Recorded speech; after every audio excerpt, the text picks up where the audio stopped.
and your life. Good day and welcome to Medicine and Health with Dr. Paul Anderson. That's me. I am Dr. Paul, as usual. I'm usually not anyone else. Coming to you from Seattle, Washington, where we've had a really nice week and it's a little bit smoggy outside. We're hoping we don't get any more of the forest fire smoke, but that's unavoidable sometimes.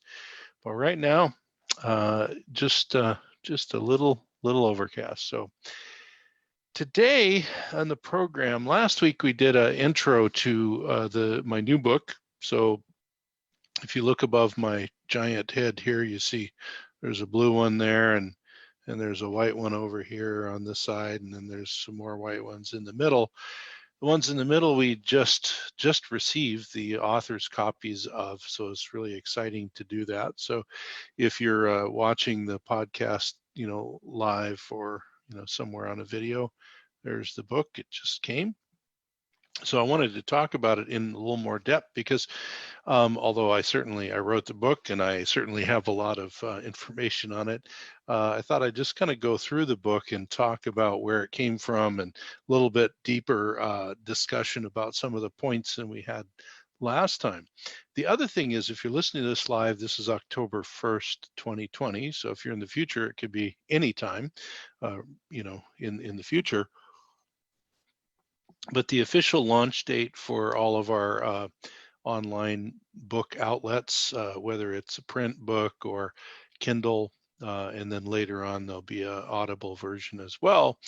But for the Kindle and the print book, our launch date is on the 6th. So we've really only got 5 days left until the official launch.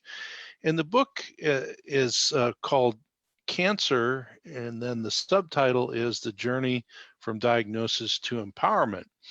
And so the first couple of questions that I got to answer today, people had written in and asked, a few things that were really kind of cool about the book, because we've been doing a lot of promoting of it on social media, et cetera.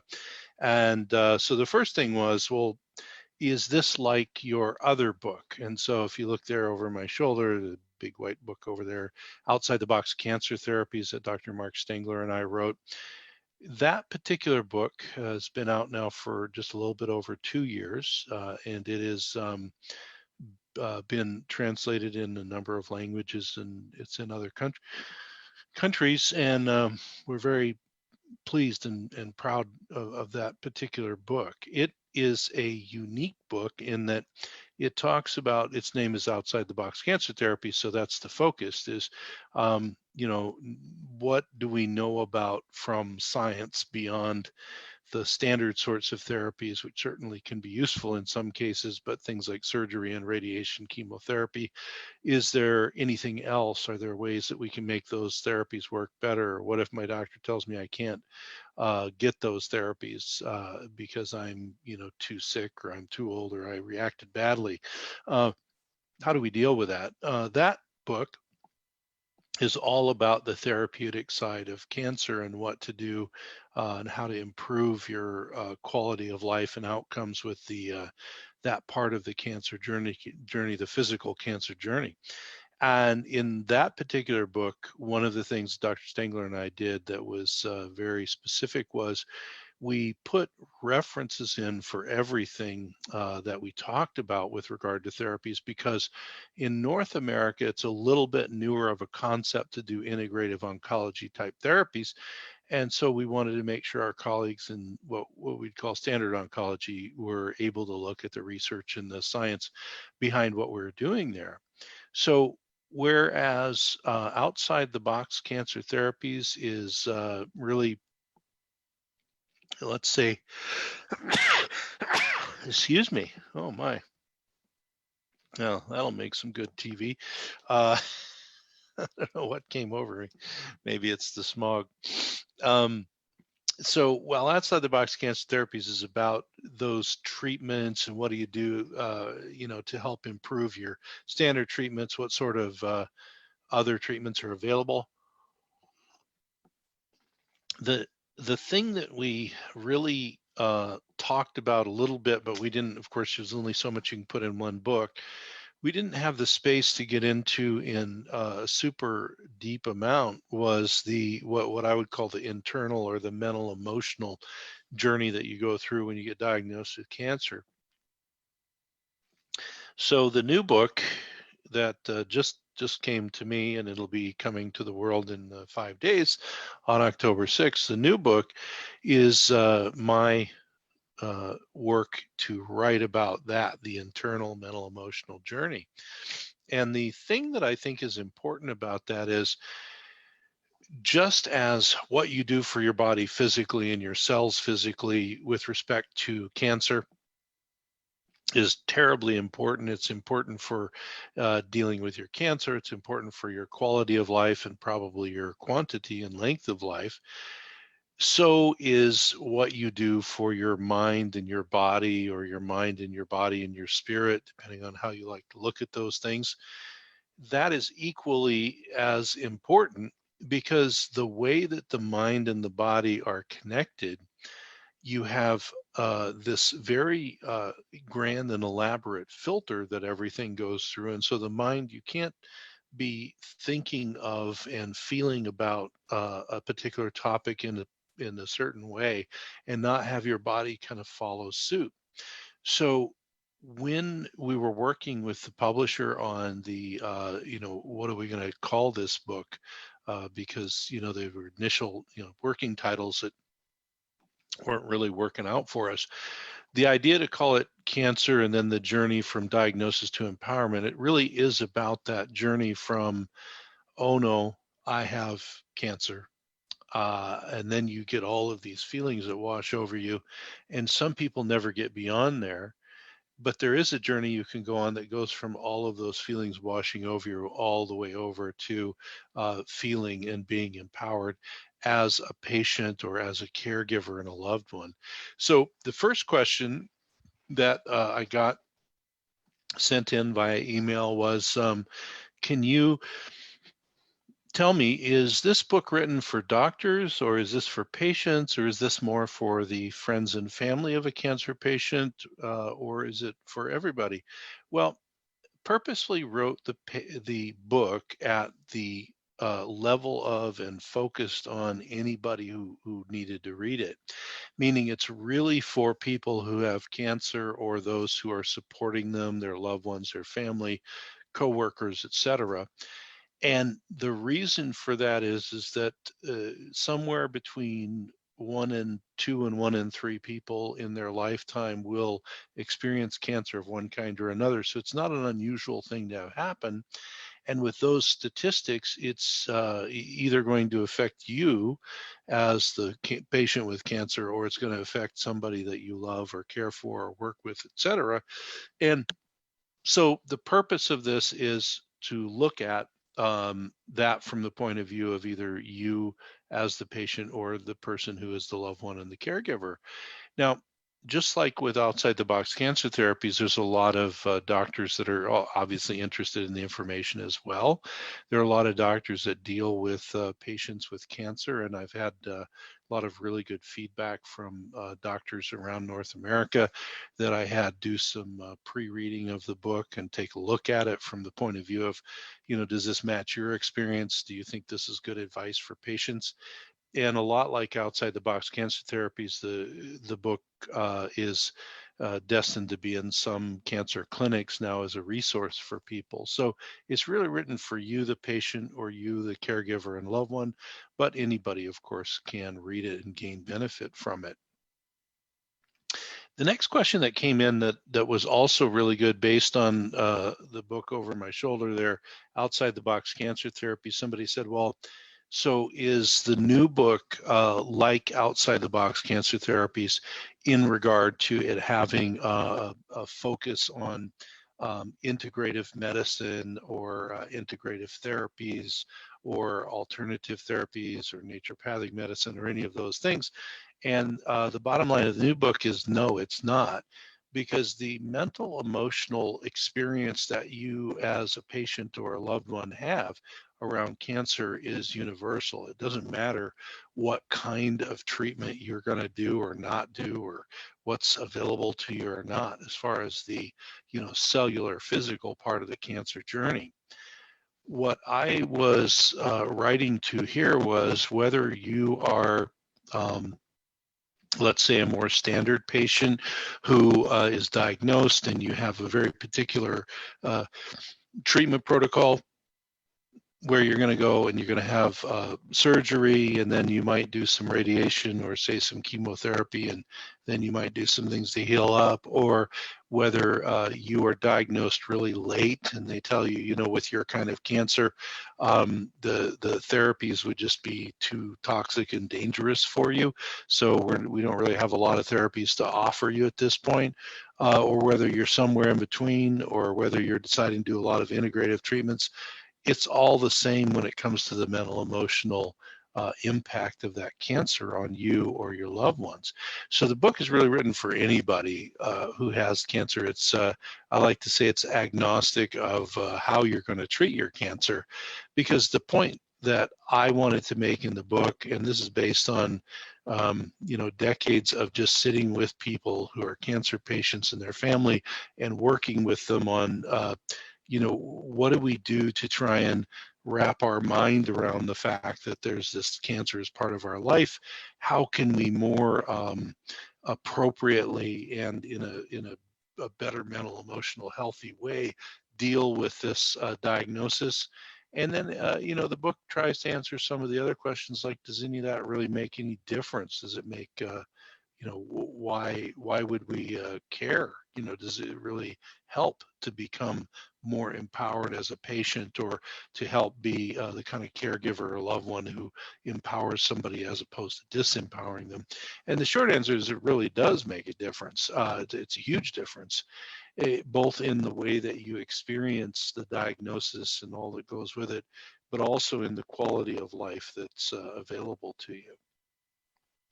Now, another question that came in that was really good was from one of the doctors that I had sent the book to. And they had been one of my primary beta readers on the book that Mark and I did, Outside the Box. And so when they saw this one, they said, well, this one seems a little shorter than Outside the Box was. Was that by design? Well, there's two reasons that it's shorter than Outside the Box. So if I had really long arms, I could reach back and grab Outside the Box and we could hold them up next to each other.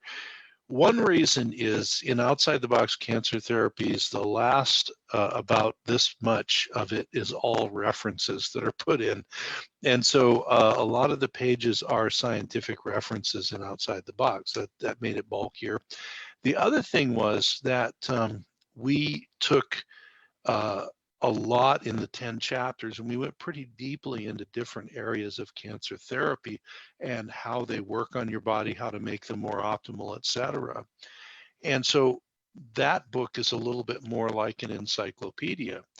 This one, The Journey from Diagnosis to Empowerment, is specifically made to be an easy read, a quick read if you want to, but you can also take it and go into deeper depths with it.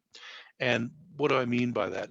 It's the last thing you usually need in the world, especially if you want to deal with your mental, emotional state around a new diagnosis, especially something like cancer, whether it's you or a loved one. The last thing you need is, a 1,000-page book to try and sort through how you're going to deal with that. What I tried to do here, with the help of a lot of editors and a lot of great editorial assistance from many, many angles, was to make it very real and make it very personal, but to the point. So, for example, there's a couple of things that the reader can do. One is they can look at the table of contents here and say, I kind of have these things, I kind of understand these things, but the place I'm stuck is, and then you can fill in the blank. Maybe it's dealing with family members. Maybe it's what am I supposed to expect from this process? Maybe it's, it's not me that has the cancer, but it's a child. Maybe it's, I don't know where to start. So they can literally kind of go into the table of contents, and you can cherry pick and just start where you feel you need it. The other thing, as we all do, we all are unique humans. We've lived our whole life. We have all of this experience that goes on. And so there may be places that we have to do this little journey to go through to get more empowered as a patient, or be an empowering family member, caregiver, or loved one. But we might be, really able to sail through steps 1 and 2. Step 3 is something we've never really done well with in any way. So we need some resources. The way the book is set up is to give you the tools you need, the way to get started. And then if you really need some deeper resources, let's say it gets to something like dealing with family. And that can be, really enriching and wonderful, or you can have family members that are, really upset by the diagnosis. And so their being upset is not helping your mindset, et cetera. And so you can read through the, dealing with friends and family and get some good ways to get started, but you might need some deeper resources. And in the resource section, I've got a lot of deeper resources you can go right to.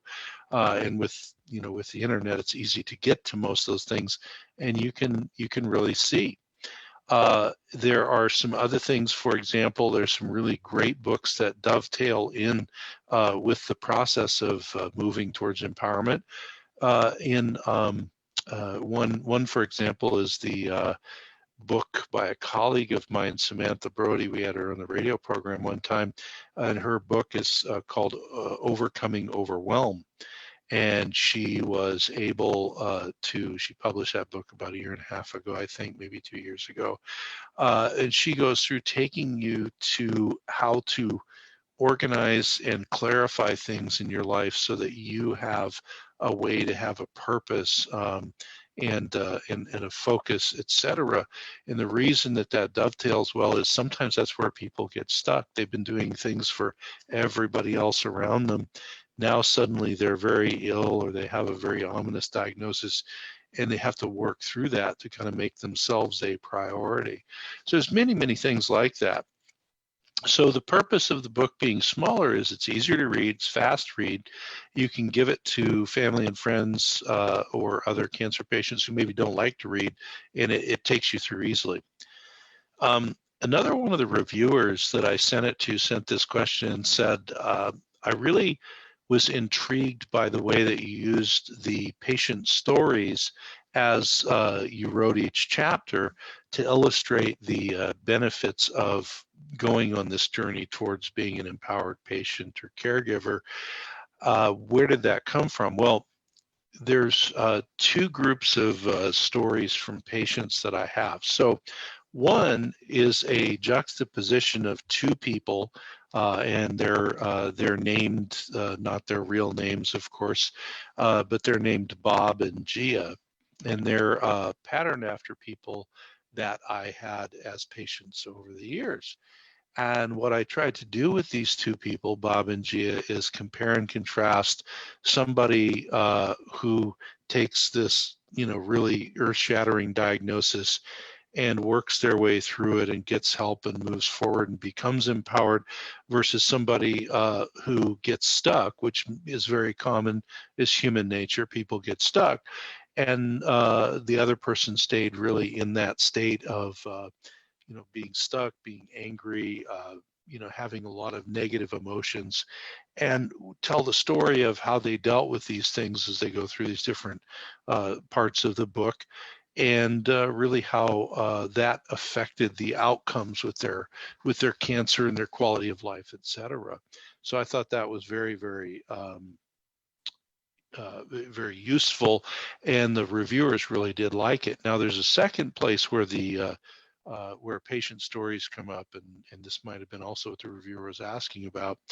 And the second place where the patient stories come up is we have a whole chapter where I was able to interview either patients or family members and let them give feedback, so that maybe your a loved one or a friend or a colleague of a cancer patient, or you have someone in your life and they have a child with cancer or something.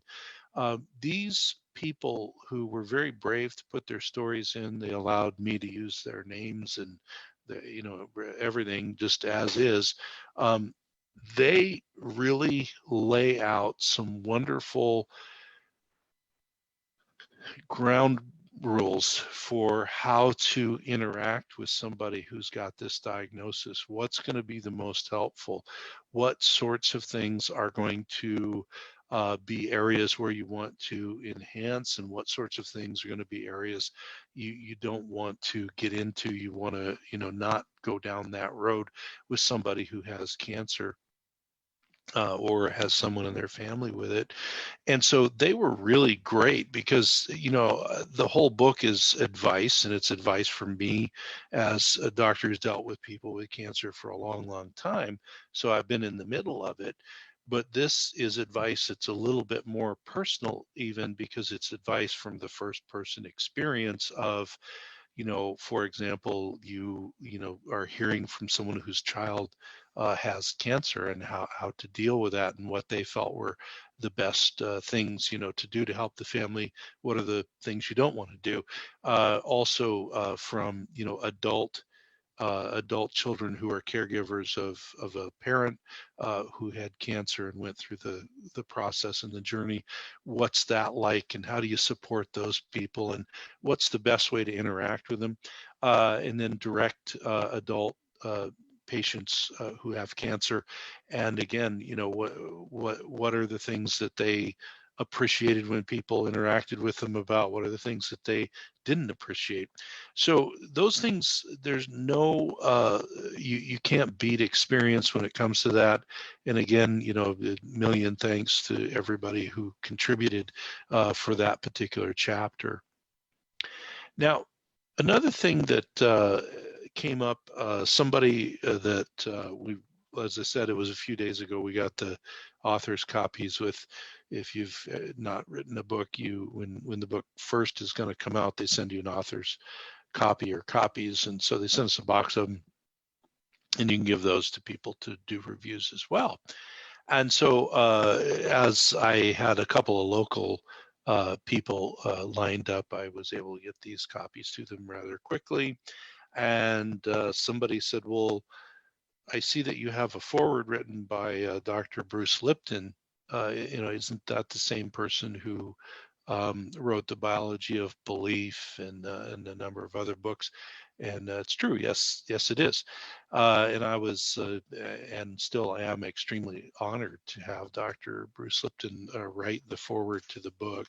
And it was the really a joyous surprise, and as I said, an honor for Dr. Lipton to write that. And part of the reason I'm assuming and hoping that he agreed to do it, based on the way that he wrote about it in the foreword, was the overall idea of how we have this mind and body connection to our epigenetics, which is something he writes a lot about and talks a lot about, is so critical when people are dealing with either preventing illness or dealing with having illness or supporting someone with illness. And all of his work is aimed in that direction of trying to explain that with what we know about science now, and the science of epigenetics, which are the things that actually control your genes. So as opposed to your genes being a complete hard blueprint, epigenetics help to turn them on and off as they go around. Well, when you're looking at epigenetic signals and triggers, there's a lot of them that come from the way that you hold things in your mind. And the whole point of my book, when he wrote the foreword for, is it's very important for you to get that place in your mind set up so that you're empowered. And my book is about tools to get there. So yes, that is the same Dr. Bruce Lipton. I'm very, very pleased and honored that that Bruce wrote the foreword for it as it goes through.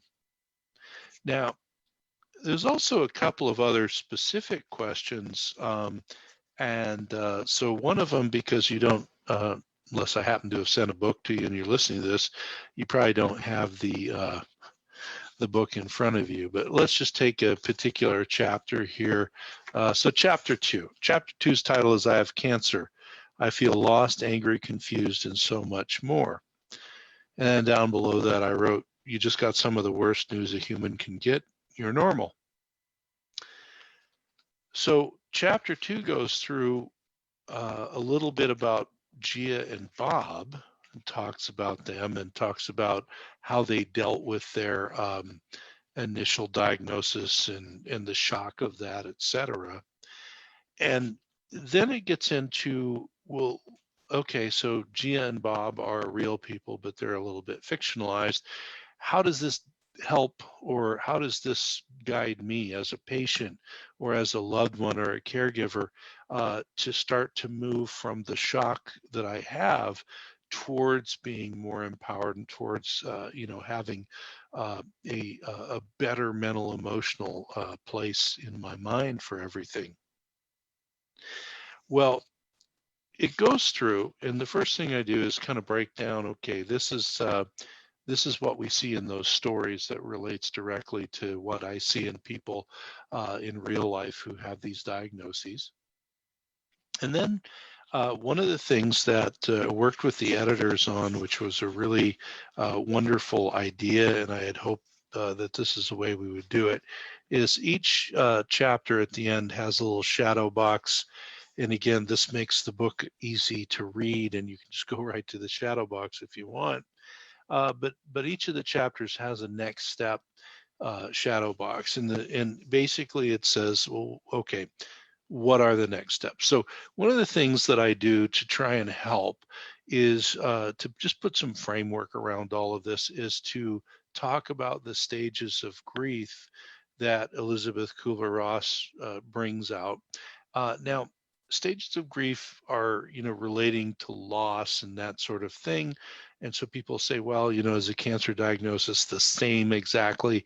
It's not quite the same, but from my personal experience and watching cancer patients and talking to them, et cetera, it's quite similar when you get down to it. So yes, there could be little changes and differences, but those stages are really the ones that most humans go through as they go along. So in chapter 2, the next steps, for example, the first next step, which has some things, is recognize that the stages are real. These are not just something someone made up.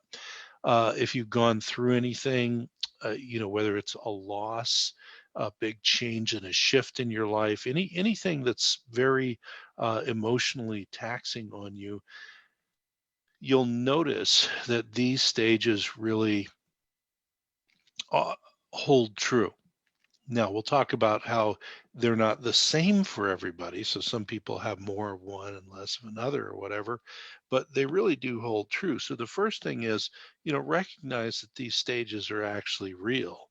You want to honor them, and you want to say, okay, even if you have to suspend disbelief early on, because we're early in the book, you want to realize that these are normal, and they don't mean that you're frail or fragile. They mean you're human. And the first part to moving past the devastation of a diagnosis of any kind towards being empowered with it, because you're going to have the diagnosis, so you have the choice to be either disempowered or empowered, and I leave it up to you in the book which way you want to go. But let's say you do want to do that. The first thing to realize is this is a normal human process that we all have to go through with big life changes. The next thing is, we all have different ways of dealing with things. We all have different um, amount of time that we may spend at different stages. So for some people, the shock and disbelief and everything at the beginning doesn't last very long, but they might find that they're getting more angry, and that's very normal. That's a very normal, healthy step. You might also have people that feel like they got past a certain stage and then something happened.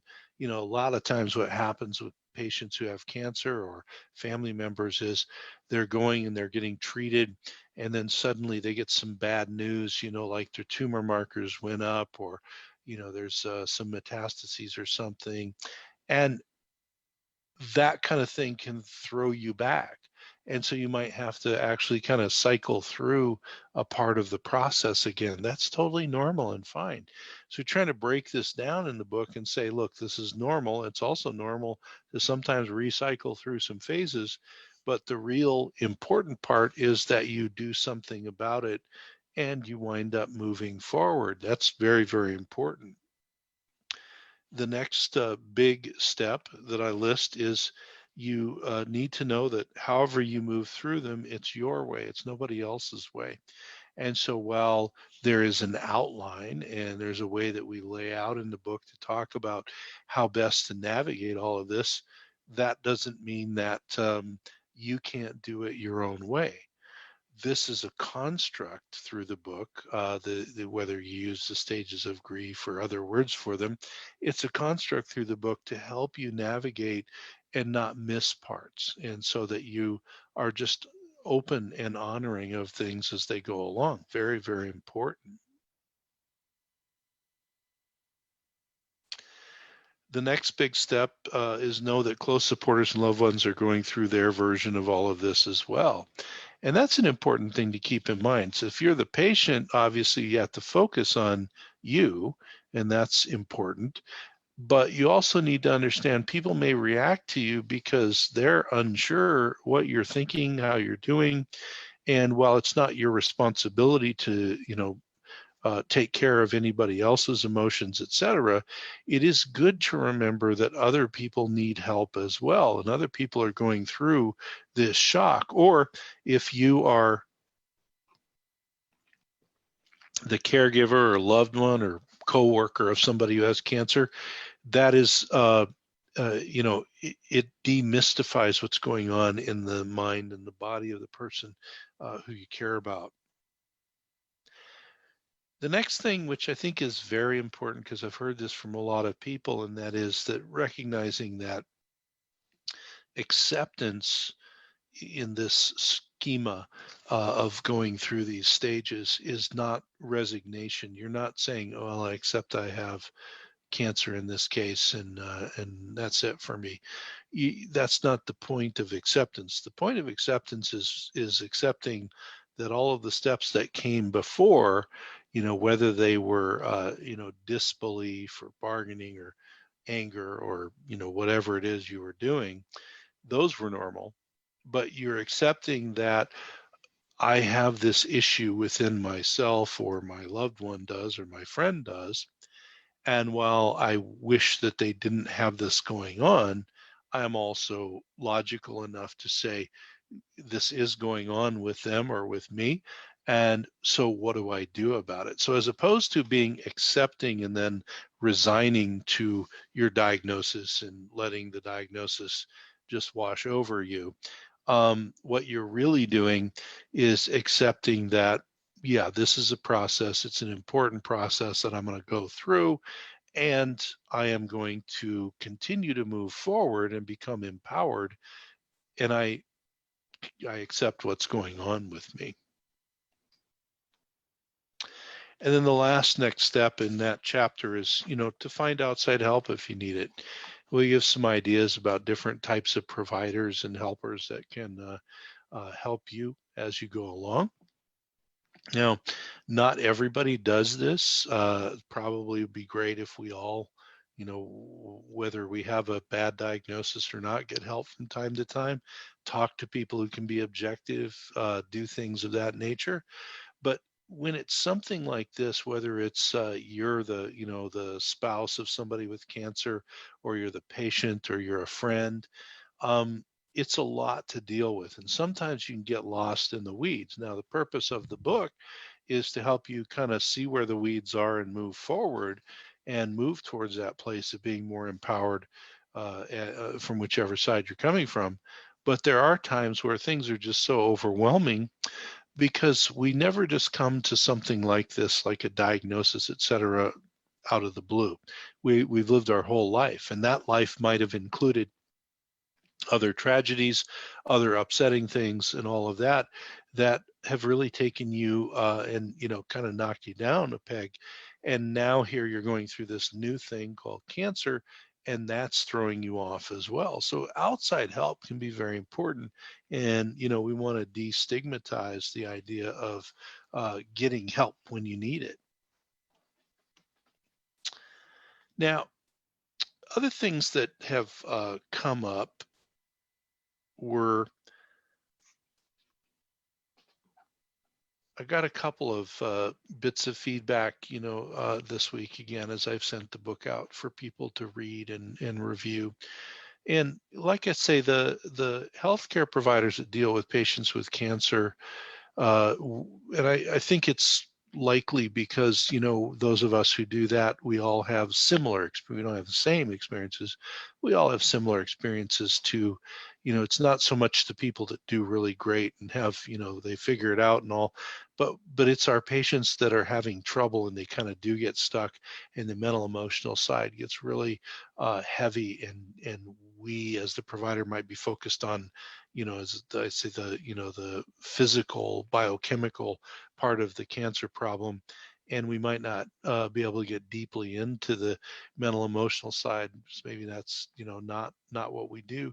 The feedback I've gotten is that, generally speaking, what the healthcare providers who deal with cancer patients see is that the book is to the point enough where it really can help people get through, even if they're getting outside help. Because the other part about what I tried to get to in the book that the reviewers confirmed that I was able to get to was showing that this is not only normal, but these are normal steps that people go through. And so the patient or the loved one can have a top-down view of the process and say, all right, yes, I wish I wasn't in this process. I wish I wasn't having trouble, but I'm here. I want to move to a place where I have the healthiest mental, emotional connection to the diagnosis and getting better. And so this is a way to do it. And, pretty much universally, the healthcare providers who reviewed it saw that as a very beneficial, positive movement forward from the advice as given in the book. Now, chapter 3 is obviously follows a chapter that we just talked about, and it's titled, How Am I Supposed to Feel and Think? And Does It Really Make a Difference? So what we're trying to do there is to go past chapter 2, where, you're sort of laying it out there. Yes, I have cancer. I feel lost, confused, angry, etc. And now we've made this case that you have this process that you need to work through, and that it's a repeatable process, although you may do it your own way. But really, chapter 3 then gets to where the rubber meets the road, and people will say, all right, I take it that it is important. I have to work on the mental emotional journey. What am I supposed to do? How am I supposed to feel and think? Right now, I just feel upset or confused or angry, or, you fill in the blank. And I think a real important thing about chapter 3 I tried to get into early in the book was, does it make a difference? So one of the things in the book, and as I mentioned with Outside the Box Cancer Therapies, it was a lot of scientific references, and we really got into, here's all of the data behind these treatments and why that's important. In this book, because this was largely from direct experiences that I had with cancer patients, and then some background science, there's not nearly as many scientific studies mentioned. But one of the places I did reprint some excerpts from some studies, and they're listed so you know who wrote them and everything, were in the areas of, does it matter to become an empowered patient? And specifically, if you have cancer, does that actually change your experience as a patient in regard to your experience with cancer? And so the short answer is, both from my and others' personal view, dealing with patients and families, yes, it makes a difference. But also, there's actually been scientific research to look into the idea of patients being empowered or being disempowered, and does it make a difference? And the answer is yes, it makes a difference in two areas, certainly in your quality of life. And when it comes to dealing with any chronic illness or cancer, quality of life is paramount. We, all of us, those of us that don't have cancer, we don't know how many days we are going to be here on the earth. People with cancer just happen to have a diagnosis that may give them a shorter amount of time statistically, but we all don't know how long we're going to be here. So when we're looking at length of life is relative, and certainly we try and do everything we can to get as long a life as possible. But there's no point in living a long time with no quality. And just about every patient I've ever had at some point gets to that issue and says, what can I do to maintain the best quality that I have while I'm here? So if I've got 90 days here, or if I've got 9 years, or if I've got 50 years, what's the best way for me to gain the most quality of time and life with those I love and what I want to do while I'm here? So that's the whole thing around quality of life. So to the question of, does it really make a difference? That's the point of laying that out. Now, just like the other chapters, I have the Bob and Gia kind of comparing and contrasting, kind of show how they dealt with how they were feeling and thinking and all of that. Um, Probably for better or worse, depending on which story you want to look at. But it doesn't. So again, I have a couple of quotes from some science, and there's a lot of other science if you want to look it up, etc. But I didn't take a lot of pages to get through that. I just want people to get the idea that within your own personal desires as the patient or the caregiver, you need to understand that it is important and it does make a difference to be on this journey. Now, another thing I bring up repeatedly in the book is, just because it's important and it makes a difference doesn't mean that you have to buy into it. And so what does that mean? We all have the option of doing things, let's say not related to cancer, but let's say, something that's fairly universally accepted as not good for our health, say smoking. Okay, smoke cigarettes. Generally, although there's exceptions to every rule, smoking cigarettes is not associated with long, high quality of life, outcomes in people. So we can know that. We can understand that that's not going to be good for us, but we still have our own free will, and we can decide if we want to participate in that, which would have negative consequences or not. And so the book really tries to come from a non-judgmental point of view and say, if you disagree with the book, you may agree that yes, these are steps we can go through, and being empowered, it might be good for other people. That's not for me. I want to stay mad, or I want to stay whatever. Fine, that's your choice, and we want to leave that open. Now, as I generally say, and I think it comes up first in chapter 3, if you're still reading the book, you probably are of a mind that this is something you want to do and you want to participate in. But as I say, there are some people that don't want to. As you find out in the book, one of the stories I tell about one of the patients, that was not their choice. They did not want to be empowered. They wanted to stay mad the whole time. And that affected their quality of life and probably their length of life. So that was very important. So at the end of chapter 3 in the Your Next Steps section, there are what I call the 6 OKs. So these are 6 things that are just fine for you to experience. And in fact, if you're not experiencing some or all of them, you're probably not human. So the first thing is, it's okay. It's a process. It's okay that, I'm not going to wake up and be, enlightened and feel like I want to be empowered and stuff today.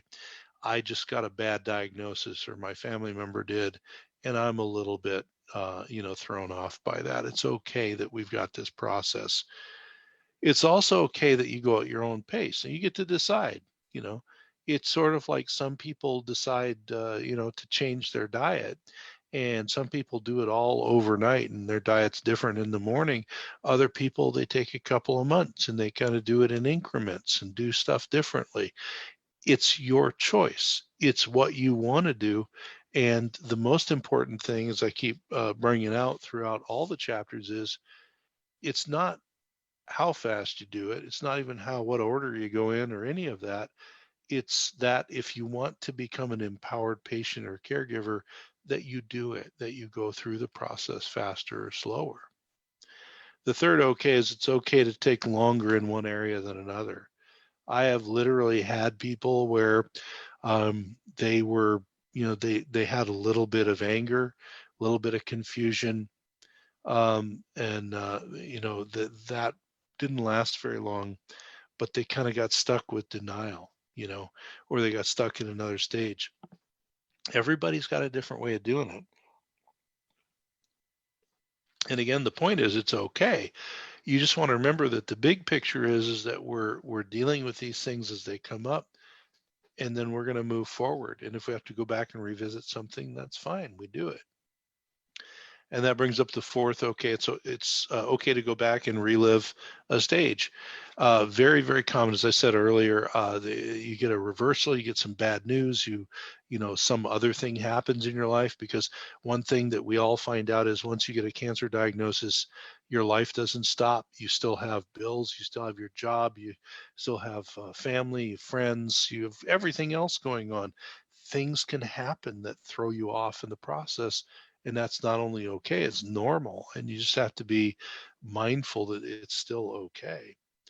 Number 5 is it's okay to have bad days. I don't know how you can go through a major diagnosis and process without having bad days, because that's part of life. This is not, unless you're actually mentally disengaged from what's happening, there's no way to process and say, well, yeah, I have cancer, but I just don't think about it that much or whatever. Now you can kind of get to the other side and you've processed through things and you have an enlightened version of that. That's, I'm cancer is what it is, but I am what I am, and this is how I'm dealing with it. But I have seen people also who, rather than going through and dealing with it in a way that's, healthy and empowering, they just kind of stay in that space of denial and say, no, it's no big deal. I'm not worrying about it. But they're also not very empowered. So bad days are just part and parcel of the whole thing. It's okay to just take a break. You know, you might have a day where you decide, I'm not gonna try and work to be empowered today. I'm just gonna be me today, and today sucks, and that's all right. That's just the way that it is. Or physically, maybe you don't feel well today because of the cancer, because of treatments or whatever, or you're just tired, and you're trying to work and you're dealing with doctors and all this stuff. And I'm on these pills I've never taken before. Geez, it's okay.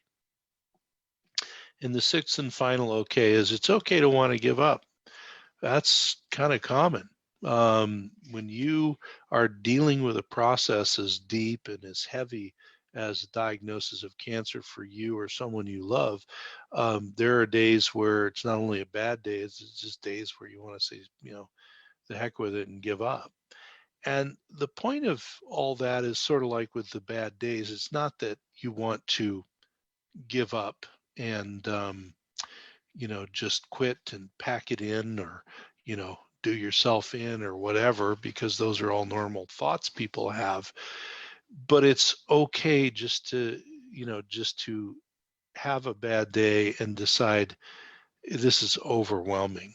Not every day you are going to have the total wherewithal to power through everything that's going on, and you have moments where you just want to quit, you just want to check out. And the important part is that's human. That's part of being a human. That's part of processing something heavy and big. But it's also part of moving on. And so sometimes, the better part of valor is wisdom, and the wisdom to say, it's okay I'm just going to pause for a little bit. I'm just going to be me. I'm going to maybe do some things to help get some energy back into my system. I'm going to do some things to help just kind of clear my mind out. Maybe I'll talk to someone who's helping me, my therapist. Maybe I'll talk to a friend that's very supportive.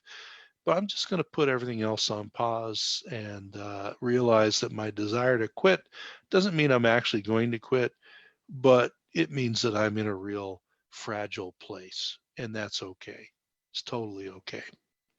Now, aside from the questions that were sent in, because we're winding down for our hour here, and we'll have more shows, we'll have another show next week, but aside from that, we only got through 3 of the 10 chapters that are in here. So we'll have more to talk about as we move forward. We talked really a lot about the first 3 chapters and kind of how the book is set up, etc. So just as we go through the last few minutes here, I wanted to give a couple pieces of information. So first, there's the book. It's called Cancer, The Journey from Diagnosis to Empowerment, and it's by Lioncrest Publishing. There's some other books out. They published a number of books, but some other books that are currently sort of viral out there in the marketplace, not about cancer, that Lioncrest has published. They've been a really wonderful publishing partner. So Cancer, The Journey from Diagnosis to Empowerment, that's out there. And it officially comes out on the 6th of October. So if you're listening live or in the few days around it, that's just in a few days from now. It will be on all of the online book ordering platforms. So you can get it from, for example, Powell's Books. You can get it from Barnes & Noble online, get it from Amazon. You can get it from Amazon US, Canada, etc. Any way from Amazon. As I said, the first 2 forms are going to be the physical book that you see right here, and also a Kindle version that's going to be available. One thing I will tell you, because this is how they do the book business, is they're going to come out with a heavily discounted Kindle version on the launch day, so on the 6th of October, in just 5 days from now. And what I don't know, because these are decisions made by people other than myself, is I don't know how long they do that initial Kindle version on the sale. But if you're interested in the book and you don't want to, order a paper copy, but you really want to look at the material, they're going to have, I believe it's a 99-cent, it's a really, really cheap version of the Kindle that'll be available that first day or the first days that the book launches. So I think that that's going to be a very important way to get a hold of the book. Most people use Kindle, and that's one way. Of course, the physical book that I'm holding here in my hand, so it does exist. The physical book will also be available from all of those outlets that I just mentioned. Some people have asked if, because Outside the Box was in some, bookstores, and it still is when it gets restocked, is this one going to be in any physical bookstores? As we come out with it, it may be later, but unlike Outside the Box, this one is mostly going to be sold either through Kindle or as the physical copy through one of your online booksellers, and we may work backwards toward getting into bookstores later, but it's just a lot easier. There's a lot less excessive printing. The other thing that we really did with the publisher is the physical copies, if you order them, are done through printing on demand. So we're not burning up resources and paper and all that are not needed, because that's something that everyone's trying to be good about. And again, if you're listening live and you're in the world of COVID-19 and you may not be going out to a lot of stores or minimizing contact, again, Kindle, there's no contact. It's going to download to your Kindle, or the physical book will come in a package that you can open up carefully and not have any direct person-to-person contact if that's important as well. But we're just about out of time, and I just want to thank everybody who's helped to get the book to this place where it's just about ready to drop on the 6th. Again, Amazon or any other online seller will have that for you. First day, there's going to be a big sale on the Kindle version if you just want to try it out. And again, the title is Cancer, the Journey from Diagnosis to Empowerment. I'm Dr. Paul Anderson. I'm the author, and I'm also the host of this program. But we are out of time for today. This has been Medicine Health with Dr. Paul Anderson. I'm Dr. Paul, and I will see you all on the radio or somewhere else soon. If you're looking for me on Instagram, it's just DRA Online, Dr. A Online, same on Facebook. But I'll say goodbye for now. See you all in a week.